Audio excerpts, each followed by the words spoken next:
That was Ontario Premier Doug Ford today announcing his government is maintaining a pause on the gas tax until the end of the year. Now, at the same time, he called on the federal government to not increase its price on pollution, which is scheduled to go up on April 1st. That comes one day before Ontario will table its budget.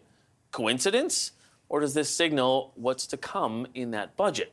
Let's bring in the front bench. Former senior advisor to Liberal Ontario governments of Dalton McGuinty and Kathleen Wynne, Dan Moulton. He's now partner with Crestview Strategies. Shakir Chambers worked in Prime Minister Stephen Harper's office before becoming a policy advisor to the International Trade Minister. He's now principal at Earnscliffe Strategies. Kathleen Monk is the former director of communications to the late Jack Layton. She is now principal owner of Monk and Associates. And Laura Stone is Queen's Park reporter at the Globe and Mail. Hello, everyone. Thank you for not leaving, even though Vashi is not here. I appreciate that. Great confidence in me. Dan, let's start with you. We know it was a popular decision to extend this gas tax holiday, basically. But is it the right one? Well, I don't know what else the government would have done in this moment. It would have been political malpractice to allow this tax to go up. They've created an environment for themselves in which, every 6 months or so, they get to announce that they're going to preserve this gas tax cut. They've extended it now to the end of this calendar year, so I'm sure we'll see another announcement in the fall economic statement, extending it out again to June of 2025. That is, a political tool that they have at their disposal right now that is pretty convenient and pretty handy for them. I think it will be interesting to look in tomorrow's budget, the extent to which they can afford it. This is a government that is spending more than its liberal predecessors. It's frankly spending more than any government in Ontario's history.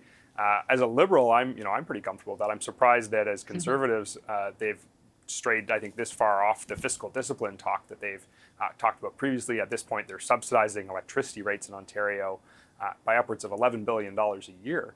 And so, these sort of big spending decisions they have, and then you look at a decision to kick out another gas tax cut.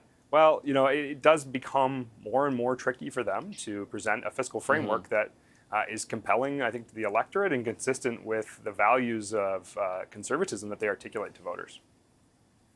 Yeah, and Shakir, this comes as the UCP government in Alberta has decided to reinstate its gas tax on April 1st. So two Conservative governments with the same message to the feds, but a different one to their own residents. How do we parse that out? I think the Alberta situation is a unique situation, right? They have a rate schedule for their fuel tax, right? And as the price of oil and gas goes up per barrel, they obviously help Albertans and reduce the fuel tax. As it goes down, they put it back in place. I mean, they've been very transparent in terms of when their fuel tax is going to be in place and when it's going to be removed. So I'm not surprised to see what happens in Alberta. But in Ontario, I mean, listen, Doug Ford, it's no secret. He's been rallying against the carbon tax since he came to power. It's not going to stop. I think to pull this move where, keeping the gas tax extension continue to the end of the year, it just makes a lot of sense. I've said this before that, voters want to see that you understand the cost of living crisis, you understand how unaffordable life is, and Doug Ford is connecting with voters on that particular issue, and it would go a long way. I get the politics federally, but it would go a long way for the federal government to kind of show that same level of empathy, whether it's pausing the carbon tax or whatever that is, to show they can understand voters are dealing with tough times financially right now, and they're just not doing that. And they see it's being shown in their polling numbers. I think with Premier Ford, it's being shown in his polling numbers that he's connecting with folks on these simple pocketbook issues that they appreciate. Yeah, but Kathleen, I mean, the feds have said that they're not going to change that. They're not going to, back away from that. But now you have Premier Ford and Smith, who both want the carbon tax gone, but they're attacking it in different ways, by one continuing a gas tax in their province, the other one pausing it. Are we seeing cracks forming here?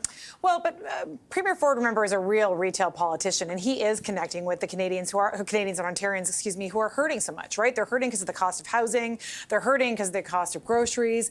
And this is a way that the government can continue to provide some kind of affordability for Ontarians. But let's remember, there wouldn't be a carbon tax in Ontario at all if Doug Ford didn't take take away, Kathleen Wynne, the previous Liberal government's cap and trade system that was there. So it's kind of ironic that Conservatives, reversed a policy that would have maybe caused less pain in the province and don't really seem, as Conservatives, want to put a price on pollution whatsoever, whether it's big corporations making them pay their fair share at all. But there's lots of other things that Doug Ford could be doing, right? There was a story that broke today about how much the government is actually spending on its own ad campaign, right? Pouring out $8 million to tell Ontarians that things are okay. Well, guess what? Ontarians have their own reality check. They know that things aren't that great right now in the province or in their pocketbook when it's hard to fill up their tank of gas. And so I think actually there are more realistic things that the government could be doing, whether that's helping doctors alleviate the administrative burden or, frankly, taking the tolls off some highways like the 407 that the NDP Merritt Stiles has suggested. Right. Laura, what do you think this signals for tomorrow's budget? I mean,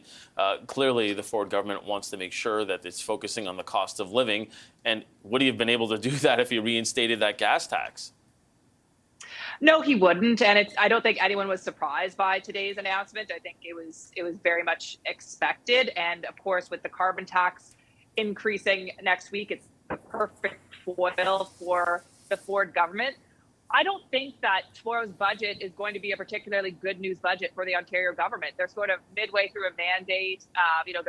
They've put some scandals, they've hope behind them, but they're still being investigated by the RCMP. We don't know what's going to happen with that over the Greenbelt affair. We're looking at a couple years out to next election. Times have been tough. Officials in the background are kind of painting this as a time of economic uncertainty with inflation, rising interest rates, loss of revenue for the government. We already saw in the fall economic statement the projected deficit has increased for the next year. So I think, they're kind of they're making a lot of pre-budget announcements to kind of paint a rosier picture, I think, than what tomorrow's document's actually going to say.